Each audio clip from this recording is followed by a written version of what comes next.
Just to, I don't know, let you guys know this school was built on a cemetery.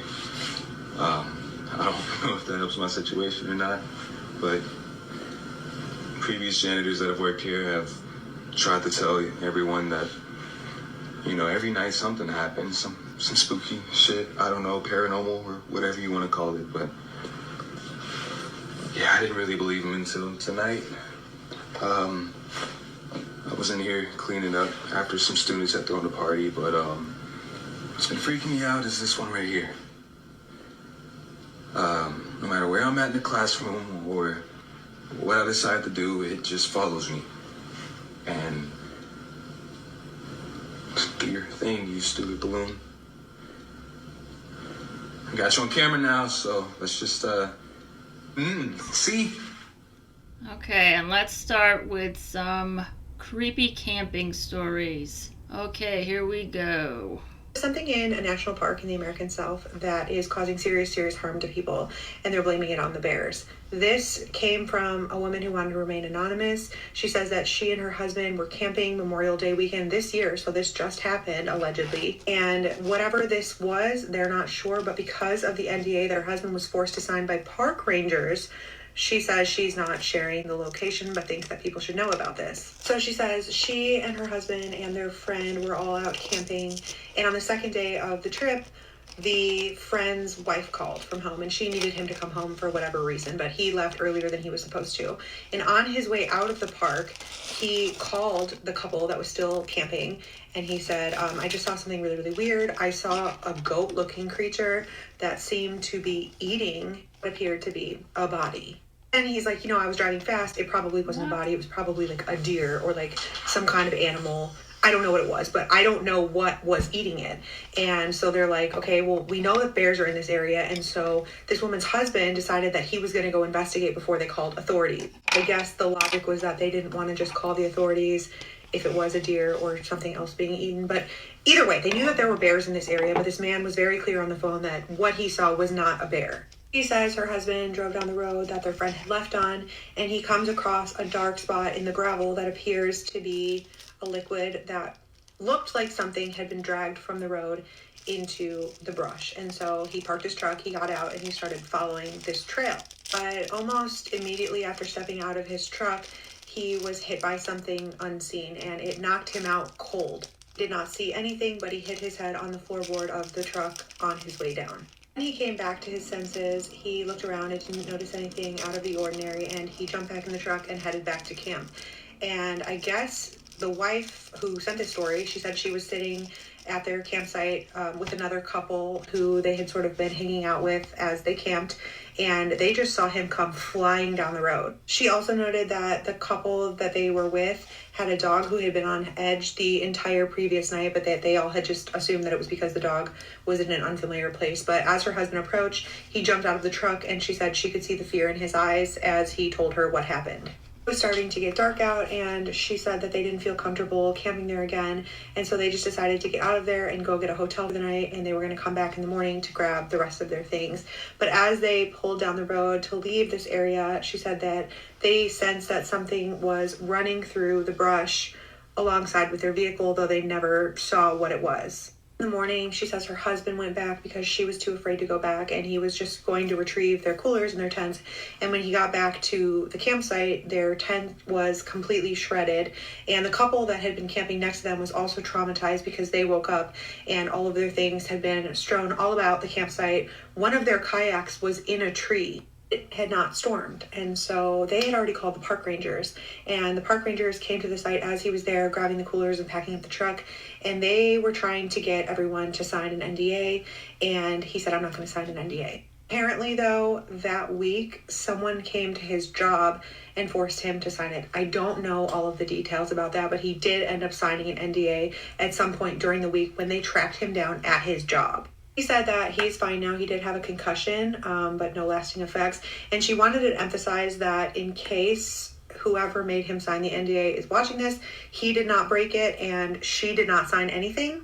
Apparently, she said that they told him that if anyone asked about what happened, to say that it was a bear, and that if he did not comply with that, bad things would happen. She also said, for what it's worth, her husband as well as the friend that they were camping with who left early are both military. And she found out that there was a body found just 2 miles from where her husband was attacked. What attacked him, she's still not sure. She sent this in to warn people to be careful, especially if you're camping in an area in the southern U.S. And if you have any thoughts as to what this possibly could have been, let us know. We would love to hear it. All right, very creepy. What is the scariest thing that could happen while camping? Well, this one guy who was camping in Florida had a horrifying encounter. And before we get into it, I have a podcast episode of 2 of the scariest camping stories I've ever heard if you're interested. So years ago, a guy and his friend were camping in Florida when they came upon this old man's campground. It was in disarray, so they kind of got a bad feeling from it and they turned to leave. But then the guy comes out of the campsite and is like, oh, hey, he wants to talk to them. He starts engaging them. He's giving them suggestions of where to go in the woods, but he's telling them where to go in steps, not in miles or yards. So he's like, oh, the waterfall is 300 steps from here. And one of the guys thinks that's weird because that's really not common in the area to describe where to go. A few months pass and they basically just forget about this interaction. But one day, one of the guys calls the other guy and is like, dude, you have to turn on the TV right now. And all over the news are pictures of this guy, the guy they saw, Gary Michael Hilton, who is a serial killer who preyed upon young women in national parks, kidnapping them and taking their lives. Some of the places he told the boys to go look at were places he had hid bodies. Both men were contacted by law enforcement and ended up giving very valuable information in the investigation.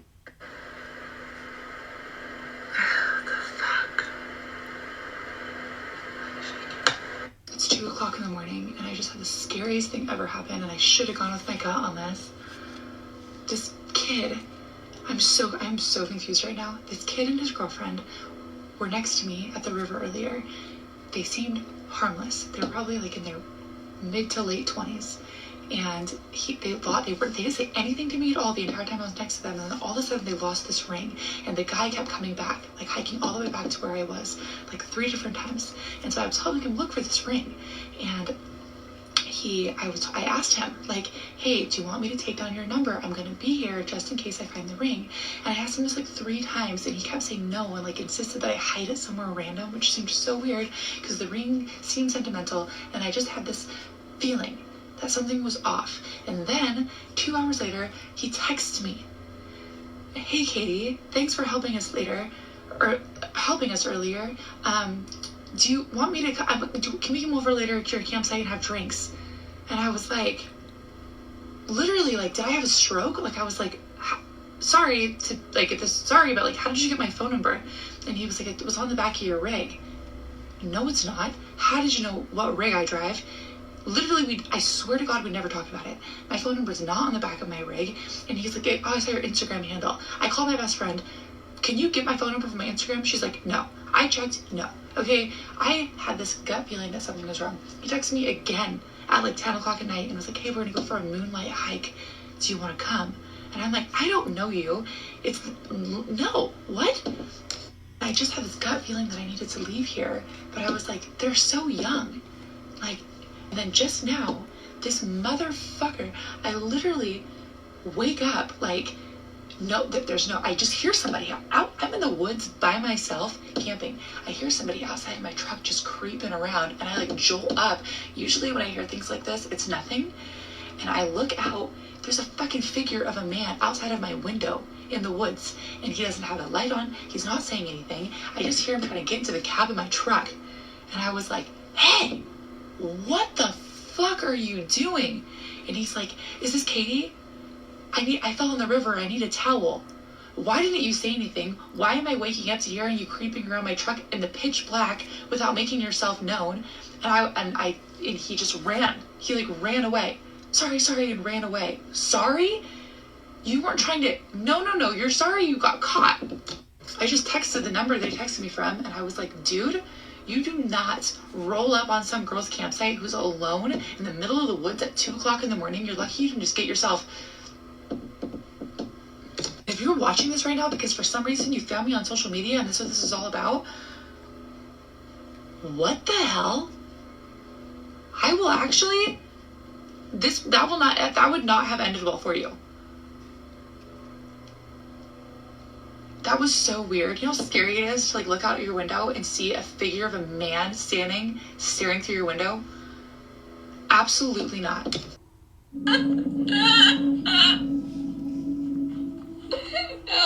I'm finally ready to tell the story of the most nightmare place I've ever stayed in my entire life. This was the most horrific, disgusting, moldy, filthy place I've ever been. I was on a road trip with my mom. It was super last minute, and we did not make any sleeping reservations for the entire trip. We were just doing it like night by night. But there was one night where everywhere was so booked up. Even the Motel 6 was $350. So we ended up using this app called Hip Camp. It's kind of like Airbnb, but it's for camping. People can rent out like space on their farm or on their property, and you can set up camp, but sometimes they have like cabins or glamping. So we find this Hip Camp. It was kind of nearby. It had 100% good reviews. There were only like 10 reviews though. It was basically on an old horse camp, like a summer sleepaway camp. So I guess the camp wasn't going on anymore, but they were renting out the bunks, like the cabins for people to stay in. I've gone to summer camp many years. My mom's worked at a summer camp. We thought it would be fun. So we book it. Now after booking it, my mom was kind of messaging back and forth with the host. The host said like, oh, well, there's a lot of different mattresses. You'll have to test which one you like. My mom said, are there clean sheets on it? She said, I'll put one on. The only instructions we got were that it was like behind the house next to like a red dumpster. We get there at like 10 o'clock. It was pitch black. We could not see anything, and we couldn't figure out like where we were supposed to go. There was a big house and then a driveway, and it just went into the woods, like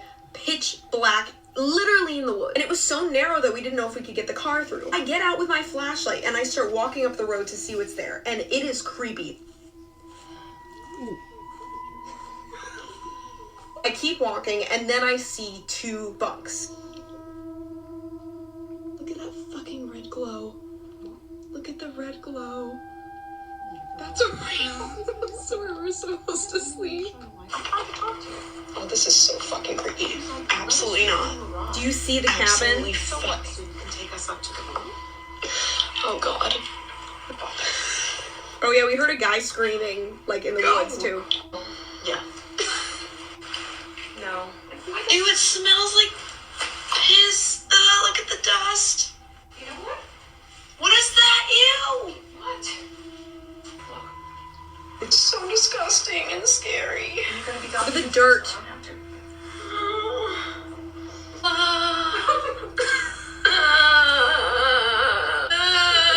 Please see your 3-4.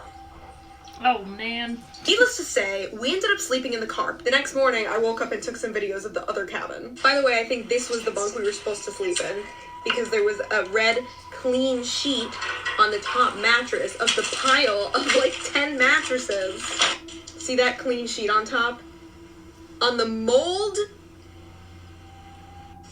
Look at this. Decaying blanket. The smell, guys. I can't tell you. Moldy, smelly couch. So in the morning, we get a text from the woman that's like, so here's how you're gonna get to the site. Why did she not text us the night that we were staying there? Like, we already figured it out. My mom was pissed, so we go to drive. There's like a house where the host lives on like the horse camp. We drive down to the house and stop because she wanted to go talk to the host. There's a little boy that is sitting on the porch playing with a toy. Creepy, creepy. And he's like, yeah, playing with a toy. He just looks at us. And we look at him. And I said, excuse me, is your mom so-and-so? Like Jane. And he's like, no, I was Betty. And I was like, oh, well, is Jane home? And he's like, yeah, she's home. I'll go get her. So he runs inside, comes out about a minute later and says, she's not home. Really? Really? You just said she was. But what are we gonna do? It's a little boy. So we said, okay, and we left. I left the longest review on this place. Like, no pictures, no reviews show. Like the mold, the film, like, what? Next night, we stayed in a place that actually had a clean shower, and I cried tears of joy. If you're in upstate New York, do not stay at that horse camp. Don't do it. So this video is going viral in Mexico, and basically this group of friends is camping, and they can tell they're being hunted or stalked or something. So they actually take their drone out and use thermal to follow it. And that's what you can see here. Well, then something unexplained happens. I went ahead and translated the audio, so here it is from the beginning. Context. I went camping with some friends, and we noticed that a person started following us. During the night, we felt being watched and heard noises around us. The next day at camp, we saw their tracks, and we were missing things. I raised my drone with thermal camera to follow the person and retrieve our things. The person stopped at this point.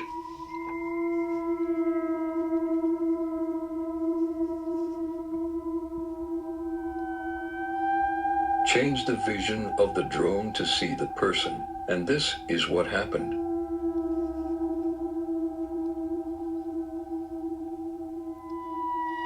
Whoa. Let this be a reminder: if someone in the woods asks you the same question more than once, you probably shouldn't answer it. So back in 2016, a 25-year-old Wall Street banker named Matt decided to go on a solo camping trip near Mount Rainier in Washington. His first night out, everything felt normal. He found a quiet clearing, set up his tent, lit a small fire, had some dinner, and went to bed. Now, sometime in the middle of the night, around midnight, he wakes up and there's movement outside of his tent. He originally thinks that it's maybe just an animal, but the sound is way too deliberate, almost like the pitter-patter of human feet. So he slowly reaches over and barely cracks open his tent zipper, and he freezes. There's a man sitting right in front of his fire pit, staring into the fire. And he's just sitting there, staring into the dying embers. And then, like, as if he felt Matt watching him, the man slowly looks up, they lock eyes, and the man's eyes immediately widen as big as sand dollars. Like he's been caught doing something that he knows he shouldn't have been, and without saying a single word, he stands up and sprints off right back out into the woods. Matt immediately jumps out of his tent, shines his flashlight into the trees, but there's nothing and there's no one there. There are no footsteps, no sound, just absolute silence. So the next morning, he packs up and hikes deeper into the forest, and over the next 2 days, he covers around 15 miles before setting up camp again in another clearing. That night, he's sitting by his fire when he hears something just behind him in the tree line. And it was the slow steps and the sound of leaves crunching. Then a voice from the darkness quietly says, "Do you know how to get to Bell's Canyon?" And Matt's heart drops. He can't see anyone, but he knows it's the same guy. He just feels it. And he's trying to keep his voice steady and keep his composure. And he says, "No, I don't. I have no idea where that is." And then there's just silence from the man. Then the voice again gets a little closer this time, and it's a little more sharper. And he says, "Do you know how to get to Bell's Canyon?" A little bit more forcefully. Matt grabs his flashlight and he swings it toward the trees. And there, half hidden behind one of the same trees, is this man, the same man, watching him, and he's not moving. And then again, from somewhere else, closer than before, he hears it again. "Do you know how to get to Bell's Canyon?" And Matt jerks the light around, and now the guy is just a few feet away from him. Way too close for comfort. Way too close. So the man's eyes go wide again, and he bolts back off into the woods, and he takes off. Disappears once again. Matt doesn't sleep at all that night. He stands there with his knife until exhaustion, and he finally wins, and finally around 3 a.m., he crashes. The sun rises, he packs up everything, and he starts heading back towards his car. He's like, "I'm not staying, screw this." And he's practically running the whole way. But that night, he doesn't make it in time, and he has to camp out again. And this time, he doesn't even bother with the fire. And it's sometime during the middle of the night, he wakes up yet again to footsteps circling his tent. And they were slow, careful, just walking around him. The same ones from the night before. And it was all night long. Matt grabs his knife, not daring to move, not daring to breathe too loud or make a sound. Then, just before sunrise, like clockwork, the footsteps stop. And whatever was out there runs off again. And at first light, Matt gets out, packs up, and he takes off again, right? But once again, he runs out. He has to set up camp again, and he's exhausted, terrified, and he's trying to make it until morning, but he can't. And as he lays there, staring into the dark, he hears it again. From somewhere deep in the trees, the same voice, "Do you know how to get to Bell's Canyon?" And then something starts sprinting past his campsite, back and forth, over and over again. And whoever this guy is, he's making these inhuman animal-like noises. Like he's playing this game with Matt. And he's just waiting. So the second the sun comes up, Matt again doesn't hesitate, packs up, and he takes off, and he's sprinting towards his car. He does not stop until he reaches his car finally, and when he does, he gets inside, locks the doors, and just breaks down. He starts crying tears of relief, because somehow, over the course of 3 days, this man followed him for over 30 miles through dense forest with no gear, no light, no sound. And the only thing that he ever said was, "Do you know how to get to Bell's Canyon?" Oh. Let me know what you would do in the comments. All right, let's switch gears for a second. You guys.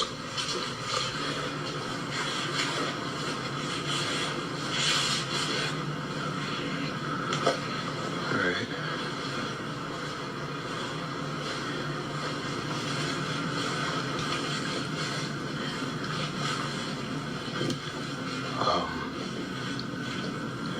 Just to, I don't know, let you guys know this school was built on a cemetery. I don't know if that helps my situation or not, but previous janitors that have worked here have tried to tell everyone that, you know, every night something happens, some spooky shit, I don't know, paranormal or whatever you want to call it, but yeah, I didn't really believe them until tonight.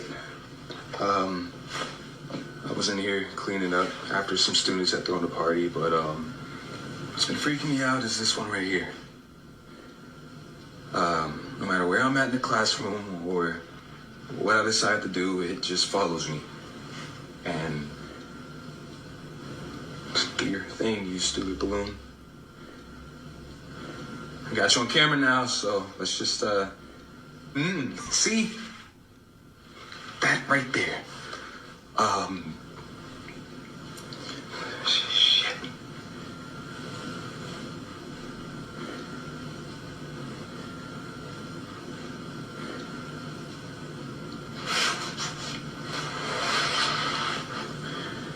Just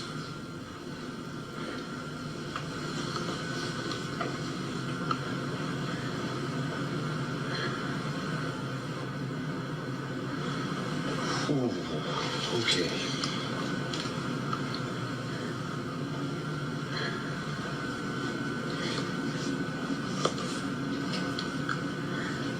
See, no.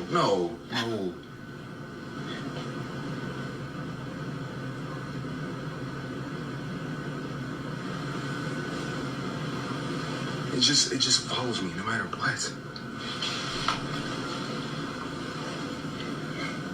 Ooh. No, I can't. This is why you should never go to a haunted school after hours. On November 6, 2024, a teacher was setting up his classroom after hours. He discovered something truly terrifying and literally had to stop and walk out of the classroom because he was so freaked out by what he had just seen. There was an accident at the school a couple months prior where a student very unfortunately passed away. Since then, the kids would spread rumors that the school was haunted, but the adults didn't take it seriously. That is until this night. I'm just finishing up putting up decorations for the students when they get back. I was on the smart board setting things up. I'm taking a step back, and you guys know me. I stay late often. It's just me here and the janitor. And let me show you.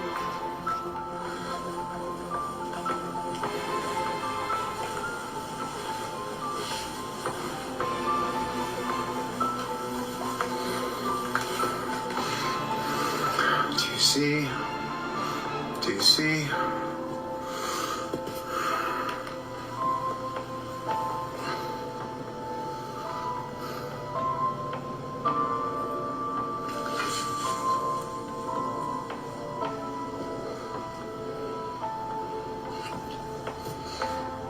I mean, is that not a kid sitting right there?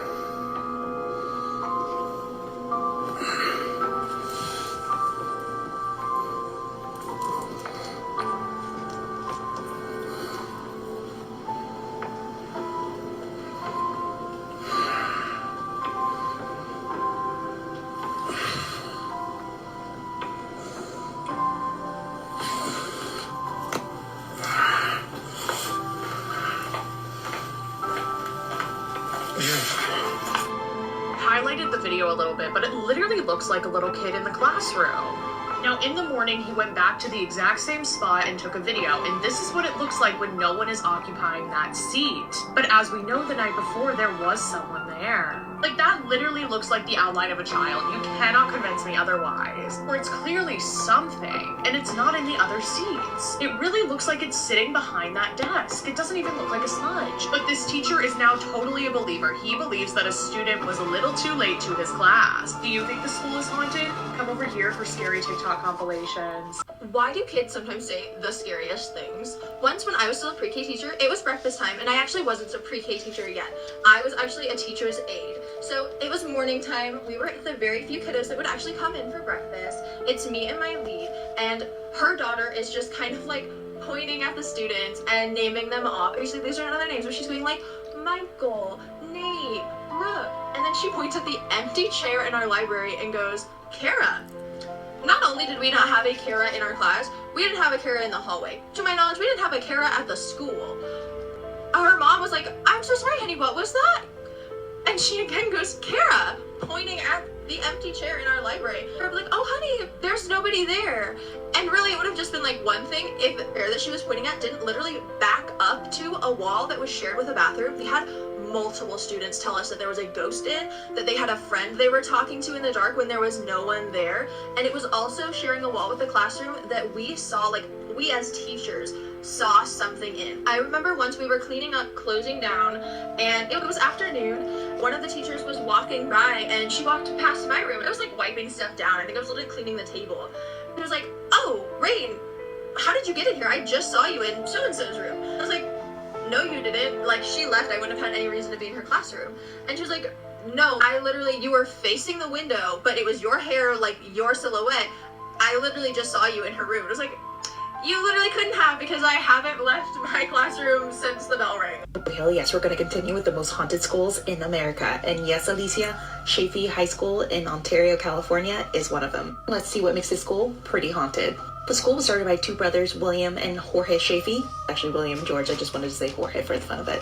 But when it opened as an agriculture college. And in the early 1900s, it was then called Ontario High School. Until finally in 1911, it was opened up to students in Upland, and it was finally called Chaffey High School. But unfortunately, in 1924, Chaffey High School was the setting of a major Ku Klux Klan meeting where they inducted 130 plus people. Shooting my dick? Look like a bunch of racist ghosts. Enough about racist ghosts. Here's where one of your possible legends or ghost stories actually begins. It started in 1927 where an automobile crashed with a trolley car. This actually happened right in front of your high school. Unfortunately, it took the life of the husband and wife in the car. People claim to see an older man with a hat like this walking in front of the school looking for his wife. When you approach him to help, he just simply disappears right in front of you. This is a Catholic school in Dearborn, Michigan, and apparently, it's haunted. Divine Child, a co-ed Catholic school, was the scene of a tragic accident years ago. While workers were adding on a gymnasium, one fell to their death. Since then, there have been reports that his spirit has never left. It's said that if you're in the school after dark, you may just see an apparition hanging around the gym or walking the hallways. Students of Divine Child have even reported hearing footsteps, feeling like they're being watched, and even finding creepy scrawlings left up on the whiteboards. Fun fact, I actually attended a Catholic high school. I never really felt like mine was haunted, but when I did find out my parents paid for tuition, that was scary.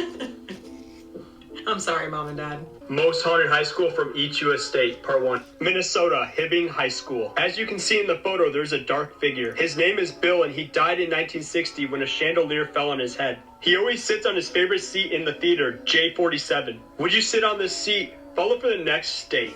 This may look like an ordinary class photo, but if you take a closer look, you might see someone that seems like they don't belong. And according to the students in this photo, that's because she wasn't actually there. Today I'm going to tell you one of the most haunting urban legends from the state of Texas. If you're new here, make sure to follow along, comment the state you want covered next, and the top comment will be the one I do in the next video. And if you want to hear more about the sightings connected to this legend, check out my videos for subscribers only. El Paso High School is the oldest operating high school in the city and was established back in 1916. The building's basement is a labyrinth with long, narrow hallways that have sealed off classrooms still perfectly preserved as they were a century ago, yet mysteriously abandoned with no clear explanation why. Another section of the basement was once used as a temporary morgue during the 1918 Spanish flu pandemic, so it's no surprise that over the years, staff and students have reported eerie, unexplainable. What secrets does this old Sioux Falls High School hold? And how did it get so haunted? Continuing on with our spooky South Dakota series, today we're going to be talking about the Washington Pavilion in Sioux Falls, South Dakota. Established in 1908, this old Washington high school is now a historic venue that holds a theater, an art gallery, and a space for science exhibits. In 1992, it was decided to build a new high school, so this Washington high school underwent renovations to be turned into what is now known as the Washington Pavilion. During those renovations, there was a maintenance worker who was working on the elevators, and he supposedly fell into the elevator shaft to his death. It's believed that his spirit still haunts the elevator, as many people experience odd things happening, such as the elevator randomly stopping, buttons being pressed, etc. Another ghost that supposedly haunts the building is an old librarian who passed away many, many years ago, and it's said that her spirit rested in her favorite place, which was the library. Many people have said that she can be seen knocking and waving, basically just making her presence known to the people that are in the building. In addition, many people believe that there's a spirit that haunts the theater, since many odd things happen while productions are going on, such as soundboards being messed with, lights flickering off and on, props and other items mysteriously being messed with. And overall, many people just say that they have an eerie feeling when they walk through the building. If you've been to the Washington Pavilion, I want to know if you've experienced anything weird in that building. Let me know in the comments which spooky South Dakota story I should do next, and like and follow for more. Back in November 2013, it was just an ordinary football game between Sylmar and San Fernando High School. That's until a parent who was filming their daughter's cheerleading routine had caught something strange on camera.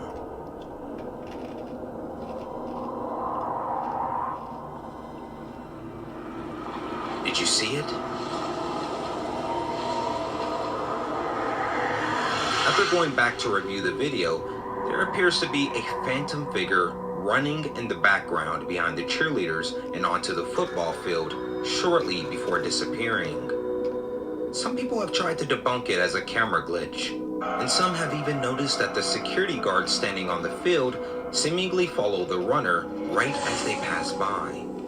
Now, this mom isn't really tech savvy, so her having the ability to alter the video would be completely out of her wheelhouse. Could this potentially be a football player trying to relive the good old days? Or do you think this could be something else entirely? Okay, write me a comment. Do you guys have any scary summertime stories? Maybe you stayed at a haunted hotel or went to a spooky camp. Let me know. Okay, next topic.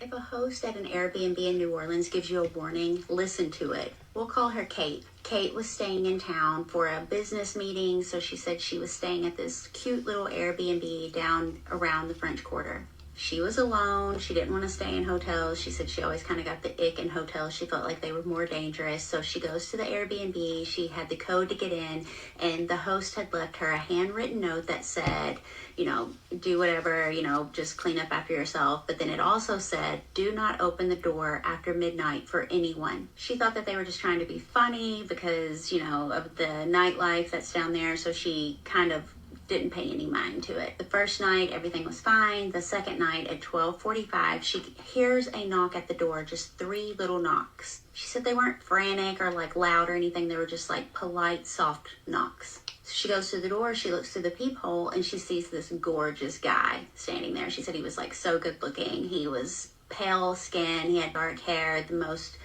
gorgeous eyes she'd ever seen. He says, "Hey, I'm so sorry to bother you, but I left my phone in here the other day." She was kind of weirded out a little bit because she knew she hadn't had any guests, but she thought maybe it was whoever stayed there before her, but she hadn't seen or heard a phone. He tells her, "Hey, I can tell you where it's at. You can go get it for me. You don't even have to let me in." Then he mumbled something that she didn't really hear. She couldn't hear it through the door. So without thinking, she just cracked the door a little bit. That's when he winked and said, "Thank you, that's all I needed," then left. Now, personally, this is where Kate loses me because she said it didn't really scare her because he was so good looking. Girl, so was Ted Bundy. She goes back to watching TV, doing whatever she was doing. The next morning, after she gets out of the shower, before she has to go to one of her meetings, the mirror fogs up and someone had wrote, with their finger, "invited." Just one word, "invited," in the mirror. Girl. She's still dumb and thinking that it's something that the Airbnb does for the area or whatever. So she calls the host, and the host said, "Did you open the door?" And she said, "Yeah, for this guy, I didn't let him in or anything. I just cracked the door." And the Airbnb host just hangs up on her. I guess kind of like, girl, I already told you, like, don't open the door. You didn't listen, so you're on your own now. That night, she's in bed. She's by one of the windows, and she hears, like, 3 knocks on the window, right? And I'm like, oh, my God. Like, as soon as I'm reading it, I'm like, oh, my God. So then she said she starts seeing, like, shadows move across the room. She swears she saw the guy looking through her window, but he never, like, did anything. He never came in, and she packed up all of her stuff and got the hell out of there the next morning.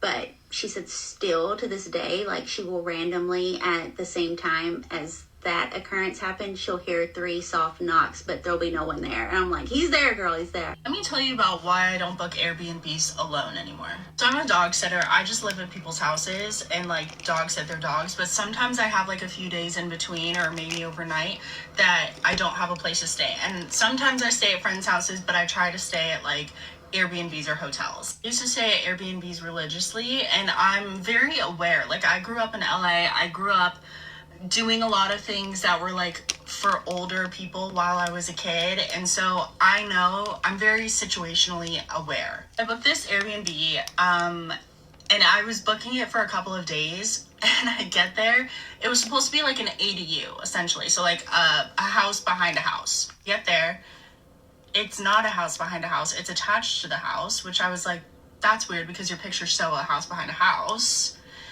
And I was like, okay, well, whatever, because the time that I was getting there was like 10 p.m. I get there, it's pitch black, and I'm like, okay, this is like the most stale Airbnb for like what I'm paying, but sure, whatever. I had the most splitting migraine. I put on my little headache cap and I go to bed. I don't take my makeup off, don't even go to the bathroom. I'm like, I gotta close my eyes and get in darkness fast. So I wake up in the middle of the night, probably like 2 or 3 a.m.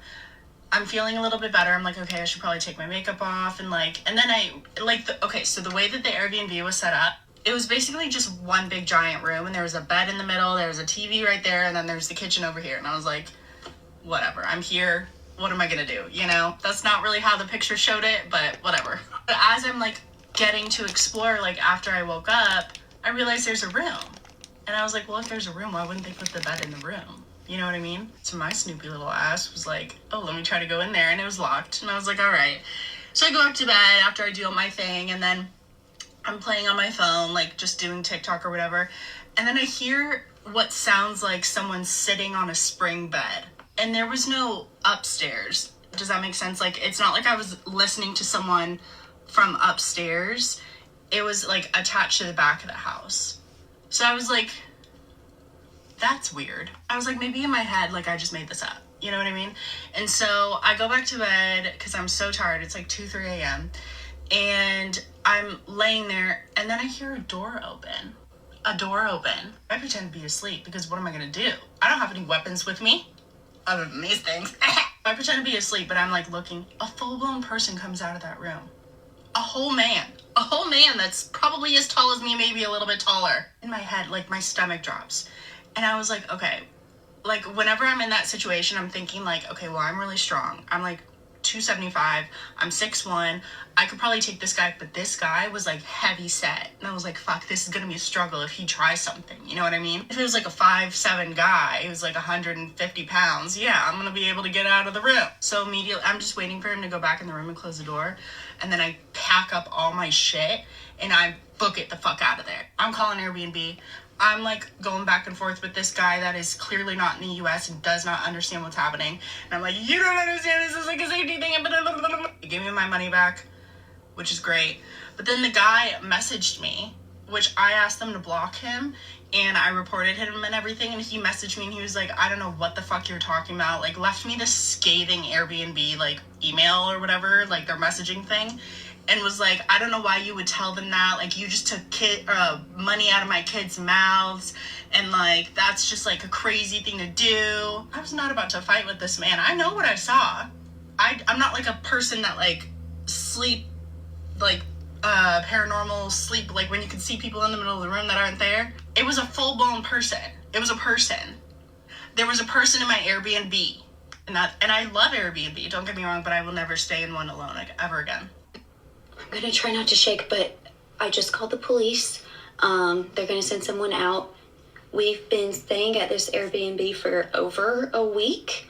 We've noticed the door was locked and just assumed it was like a cleaner's closet or whatever. And we didn't think anything of it. And so when my husband was walking around the house, checking the locks, he noticed that one was unlocked. He opened the door and someone was clearly living there. Okay, so the fact that it was locked a couple of days ago and now it's not locked, the person has been here while have been staying here. And we've been staying here for a while, and we're supposed to stay until Sunday, so I really have no idea what's going on, but I'll let you know what the police find. I'm in an Airbnb on a little self-imposed writing retreat, and I am so distracted because across the street there is a house, and the front door has been opened since yesterday. And people are in the neighborhood, you know, going on walks, walking their dogs, the mailman's driving by, school buses are driving by. No one's going in that door, no one's coming out, and no one's like doing anything about it. And I'm sorry, I have a creative imagination, and I just am wondering what's going on. Here, I'll show you. If you just look, I don't know if you can tell, but the front door is just wide open. It's just propped open. And also, it's like 80 some degrees. It's like a very hot day. I don't know if their air is on or what, but like there's no reason that should be like that. So I'm tempted to stop everything I'm working on and just go over there and see what's going on and make sure they're okay. I don't know. Is that weird? Should I go? So let me tell you guys about my experience at the Whaley House. It is America's most haunted house. My wife surprised me with a trip there last September, actually. And so we go to the town, Old San Diego, which is super, super creepy at night. The house itself was built in the 1800s. It's seen a lot. It's been a lot. It was the family's store, courthouse. It was a bunch of stuff. So we are on this tour and we're going through the house. Like I said, everything's like original. It's a museum, so they kept it up and everything. And the lady's telling us everything about the house. We're in this one particular room, the group of us, and she's telling us about the house, and then there's a giant boom. There's a boom, like the floor shakes. At least where we are, the floor shakes. So we scream or whatever, and then she's like, who's brave? And for whatever reason, I raised my hand. I was like, me. And she's like, okay, so go into the next room alone, and then the group will meet you. So I go into the next room, which is this room here. It's like a dining room, but there's like these windows that open up to a kitchen type of area. So I'm in there alone for a little while, maybe like 5 to 10 seconds before the group comes with me. And I start snapping pictures, just randomly snapping pictures while I'm in there alone. I don't review anything until later on. So after the tour is over, nothing else really happened, but we're outside, and she's talking about one of the many deaths that happened on the property, but one that happened outside. So the tour is over, and it's an opportunity for us to ask questions and stuff to the tour guide. So we were like, you know, what was that bang? Like, I know you guys probably throw in some stuff to scare people, but she was like, that wasn't me. She was like, usually, you're right, sometimes we do throw in stuff, but that wasn't me.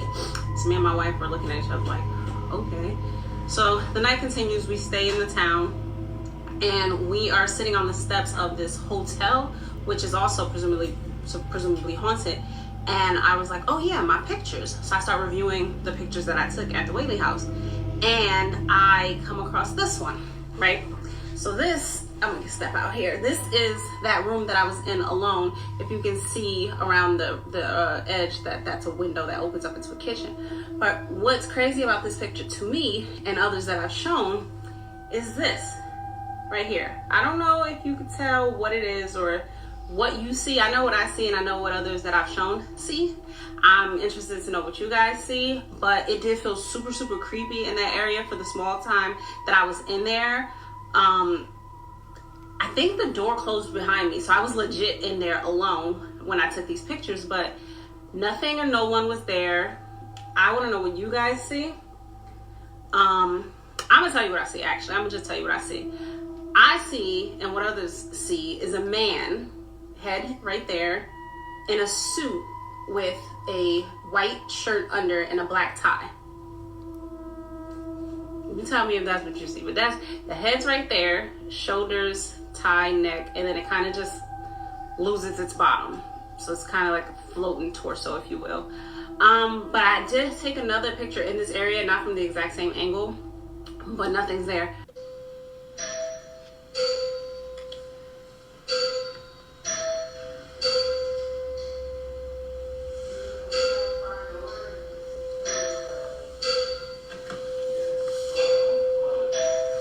Is there someone at the door?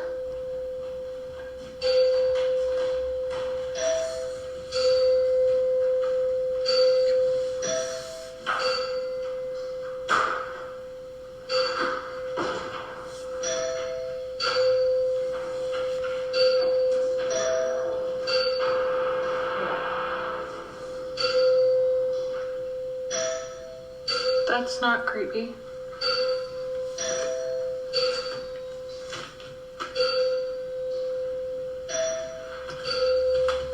Okay, guys, the weirdest thing happened. We get to our Airbnb in San Diego. Unsettling. And we're like Random Airbnb. looking through it, no connections to it. We're looking at this picture, and my dad is like, "This looks like me." And I'm like, "Oh, Dad, what?" "No, this is my dad. That's my sister, Libby, when she was 10 years ago. And that's Brady, my brother, 10 years ago." He is they're literally in the Airbnb We picture. have those swimsuits. We are literally in this picture. It's the craziest thing. We are so on our Airbnb wall. This can't be real. Oh, guys. We think this is crazy. We're so actually let's stop. spiraling. Okay, I have a spooky story for you guys. In January, my family and I went to Colorado, and I have always said that I feel like spooky things follow me. I don't know if it's a coincidence, maybe it's in my head. But my brother and his girlfriend invited my husband and I and my children to Colorado, and great, cool. They got an Airbnb, everything was fine. First night there, I tell my husband, something just feels weird about this house. And he's like, tell me why I felt the same way. It just felt, I don't know, I couldn't explain it, but it was just, it was off. That night he couldn't sleep, so he was just walking around. He went to the kitchen, drank some water, he got some snacks, he's sitting on the couch, and he says that he's looking at me like, what are you doing here? Just standing there. And he looks, and he could have sworn he saw me, but he looks and there's nobody there. He has that feeling of someone watching him. It's that person noise. So anyways, he has the feeling that somebody is watching him. He feels uneasy, so he's like, hey, I'm gonna go lay back down. That was night one. Night two, we are asleep, knocked out, and my son wakes us up and he's bawling his eyes out. He's 4.5 years old. We have never co-slept. He slept in our bedroom, but in his bassinet up until he was about 8 months old, and then he's been in his bedroom ever since. When he's tired, he himself will put himself to bed, close his door, and he's out for the night. He wakes us up and he's crying. We go with him to the room, we lay down with him, we cuddle him, we do all the things that parents do. I'm scratching his back, massaging him, trying to get him to calm down, and he's just, so we don't know what's happening. We are in a different state, and I tell my husband, let's take him to the emergency room, maybe something's up. We take him to the emergency room, nothing. So I tell my husband, go to sleep with him in his room.